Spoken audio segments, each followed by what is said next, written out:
Another foundational ITIL v3 concept is the role and objectives of these four functions, which are departments or organizational units, and the organizational structure options for the service desk function.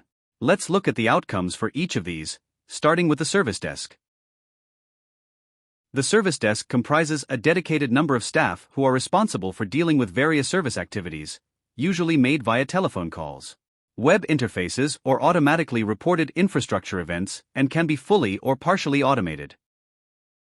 Technical management is the groups, departments, or teams that provide technical expertise and overall management of the IT infrastructure. They typically drive the strategies and choices for infrastructure platforms, products, and technologies, and provide upper-tier support.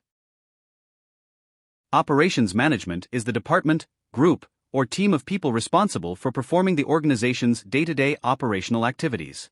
This includes things like doing backups and restores, monitoring jobs and systems, and where there are physical facilities, managing things like power and air conditioning, airflow, and the like.